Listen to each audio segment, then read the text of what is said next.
আগামী 18 জানুয়ারি রবিবার সিঙ্গুরে টাটা কারখানার মাঠে দেশের প্রধানমন্ত্রী নরেন্দ্র মোদী জনসভা করতে আসছেন।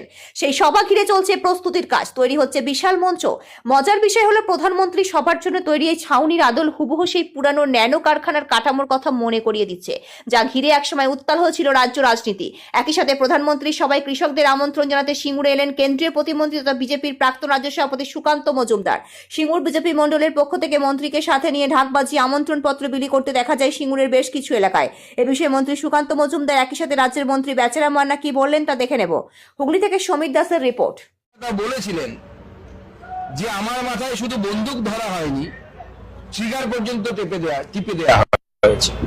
সেই জন্য আমি গুজরাটের আনন্দে আমার কারখানা আমি নিয়ে যাচ্ছি এবং এই টাটার মাঠ আর 17 বছর আগেকার নরেন্দ্র মোদী, অর্থাৎ তখন তিনি মুখ্যমন্ত্রী ছিলেন, এখন সেই নরেন্দ্র মোদী ভারতবর্ষের প্রধানমন্ত্রী, সবচেয়ে জনপ্রিয়তম নেতা, আবার মেলবন্ধন ঘটতে যাচ্ছে। এবং নরেন্দ্র মোদীর এই হাত ধরে আমার বিশ্বাস এই সিঙ্গুর থেকে মমতা বন্দ্যোপাধ্যায়ের উত্থান হয়েছিল, নরেন্দ্র মোদীর হাত ধরে এই সিঙ্গুর থেকেই মমতা বন্দ্যোপাধ্যায়ের পতন হবে। আর বিজেপির একজন দায়িত্বপ্রাপ্ত রাজ্য নেতা হিসেবে আমি বলছি, নরেন্দ্র মোদীর সরকার যখন গঠন হবে সেই সময় বিজেপির তরফ থেকে আমি চেয়ে এই দায়িত্ব নিচ্ছি, টাটার সাথে কথা বলার দায়িত্ব নিচ্ছি। টাটা আবার সিঙ্গুরে ফেরত আসবে, সে ফেরত আনার কাজ আমরা করব ভারতীয় জনতা পার্টি। নরেন্দ্র মোদীর নেতৃত্বে বাংলার রেল যোগাযোগ ব্যবস্থায় যুগান্তকারী পরিবর্তন হতে চলেছে। এবং তাপসী মালিকের ধর্ষণে অভিযুক্তদের একজন এখন বর্তমানে তৃণমূল করে। খবর আছে কি আপনাদের কাছে? আমি নামটাও বলে দেবো একটু পরে, আমার কাছে নামটা এসছে, আপনাদেরকে পরে দিয়ে দেব।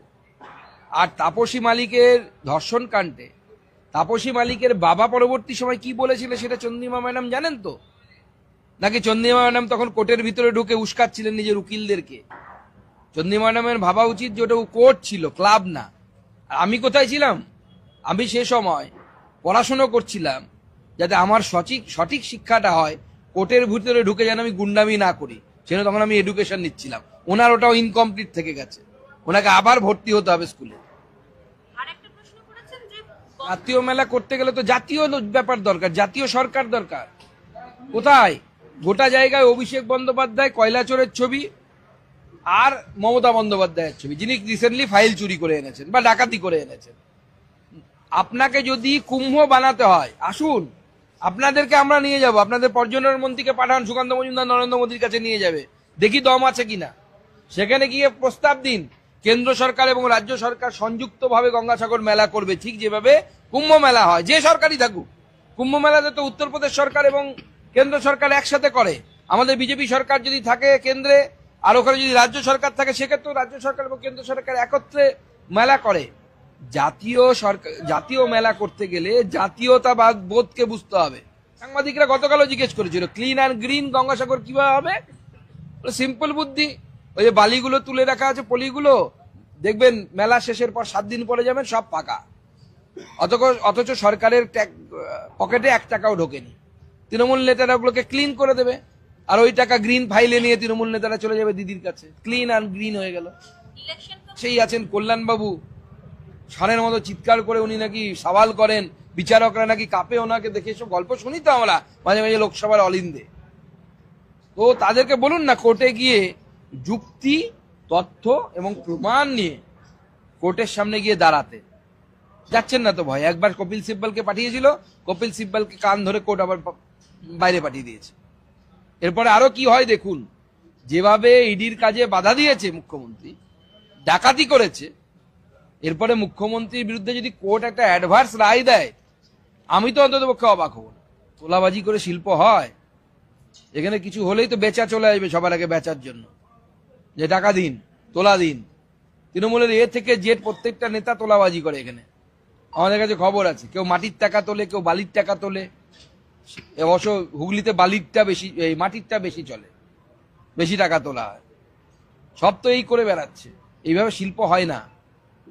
কিভাবে শিল্প হয় একবার আমাদের সাথে, আমাদের এই নেতাদের সাথে উত্তরপ্রদেশে গিয়ে দেখতে বলুন, যোগীজির রাজত্ব কেমন চলছে। সেখানে ডিফেন্স করিডর তৈরি হচ্ছে, তাহলে শিখতে পারবেন। মানুষ রাজি আছে জমি দেওয়ার জন্য। মানুষ জমি দিয়ে শিল্প না হলে তার ঘরে শিক্ষিত বেকার ছেলে বা মেয়েটি যাবে কোথায়? কতজন টোটো চালাবে? কতজন ঘুগনি বিক্রি করবে? সবাই যদি ঘুগনি বিক্রি করে, ঘুগনিটা খাবে কে? পিসিআর ভাইপো? আপনি জানেন না, কলকাতা থেকে দুর্গাপুর এক্সপ্রেসওয়ে এবং দিল্লি রোডের ওপর যেভাবে কলকারখানা 2011 পর হয়েছে তা উনি চোখে দেখতে পাচ্ছেন না। আসল ওনার চোখের নিশ্চয়ই দোষ আছে। চিকিৎসা করে হাই পাওয়ার চশমা নিলে এইসব কলকারখানা দেখতে পাবে। আর সুকান্ত মজুমদারের জানা উচিত, আমরা শিল্প বিরোধিতায় কখনোই ছিলাম না। আমাদের 3-4 ফসলি জমি জোর করে কেড়ে নেওয়াই ছিল এর প্রতিবাদ। সিঙ্গুরের বুকে নরেন্দ্র মোদী কেন, অনেক তাবৎ নেতারাও এসেছিলেন। সিঙ্গুরের মানুষের মনের যে চিঁড়ে, সে চিঁড়ে ভেজাতে পারেননি। আর সুকান্ত মজুমদার তো ছোটখাটো লিডার, সে কোনোদিনই পারবে না। আর উনি বলেছেন বেচারাম মান্না গুন্ডা। জেনে রাখবেন, বেচারাম মান্না যদি গুন্ডা হতো তাহলে সুকান্ত মজুমদার নির্ভয়ে সিঙ্গুরে চলাফেরা করতে পারতেন না।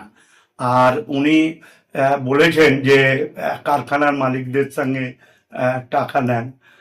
আমি দায়িত্ব নিয়ে বলছি, সুকান্ত মজুমদার যদি সত্যিকারই বাপের বেটা হয়ে থাকে তাহলে একটা প্রমাণ করে দেখাক যে কোনো কারখানার মালিকের সাথে তোলাবাজি করা হয়েছে।